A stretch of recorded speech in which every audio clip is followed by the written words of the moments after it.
Welcome to the show, everybody. Today we're diving deep into a topic that keeps a lot of folks up at night, the bone-deep regret of marrying the wrong person. We're talking about those what-if pangs in the middle of your life. You know, those times you wake up and wonder, how did I get here?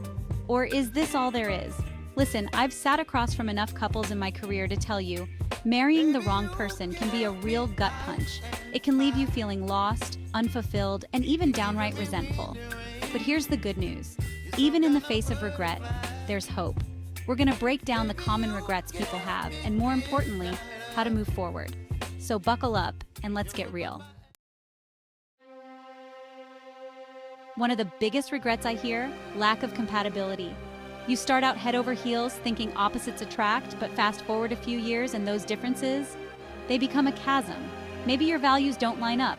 He's all about that fast life and you crave stability, or your goals shift. She wants to climb the corporate ladder while you dream of opening a little bookstore by the beach. Listen, compromise is important in any relationship, but when your core selves are fundamentally different, that's when resentment starts to fester. You start living parallel lives instead of building a life together. And that, my friend, is a recipe for regret. You wake up one day and realize you've grown apart instead of growing together, and that's a tough pill to swallow. You know what's worse than arguing all the time? Saying nothing at all. Emotional neglect is a slow burn, a quiet killer of relationships. It's that feeling of being invisible, unheard, like you're living with a roommate instead of a spouse. You crave connection, a shoulder to cry on, someone to share your hopes and dreams with. But instead you get silence, indifference, a gaping hole where emotional intimacy should be.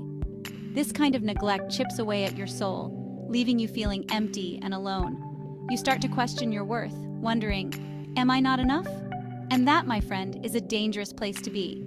Because when you don't feel seen or valued by the person who's supposed to love you the most, it's only natural to start looking for that validation elsewhere. And that's when things can get really messy. Let me tell you something. Money problems don't break up marriages, but they sure can expose the cracks in the foundation. Financial strain is a major source of stress, and when you and your spouse aren't on the same page about money, it can feel like you're speaking different languages. Maybe one of you is a spender and the other's a saver. Or perhaps you have different financial goals. One wants to invest while the other prioritizes experiences. Whatever the case may be, when financial disagreements become the norm, it can breed resentment, mistrust, and a whole lot of regret. You start questioning your choices, wondering if you made a mistake by hitching your wagon to someone with such different financial values. And that kind of doubt can eat away at a relationship faster than termites in an old house. Now this is a tough one, folks. Infidelity. It's the ultimate betrayal, a punch to the gut that can leave you reeling. The pain, the anger, the sense of betrayal, it's like the rug's been ripped out from under you. You question everything, your relationship, your judgment, even your own sanity. The person you thought you knew, the one you vowed to spend your life with, has broken that sacred trust. And that can be incredibly difficult to forgive, let alone forget. The scars of infidelity run deep, and they can leave you feeling lost, broken, and full of regret. Regret for the time wasted, the love poured into a relationship that turned out to be a lie. It's a long, hard road to recovery, and it takes a special kind of strength to rebuild trust after it's been shattered.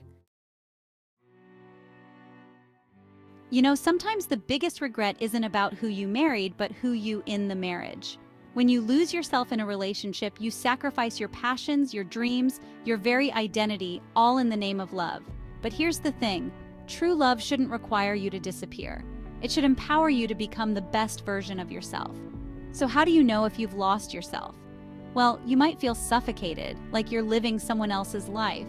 Or maybe you've become a shadow of your former self, your voice silenced, your spirit dimmed. And that's a painful realization, to wake up one day and wonder, who am I without this person? It's a recipe for resentment, bitterness, and a whole lot of regret. Listen, it's tough to confront these regrets head-on, but recognizing them is the first step to healing and growth. Remember, you're not alone in this journey. If any of this resonated with you today, hit that like button and share this video with someone who needs to hear it. And don't forget to subscribe for more real talk about life, love, and everything in between. because together, we can turn regret into a catalyst for change, for rediscovering ourselves, and for creating a future filled with hope, happiness, and maybe even a little bit of love. Until next time, take care of yourselves.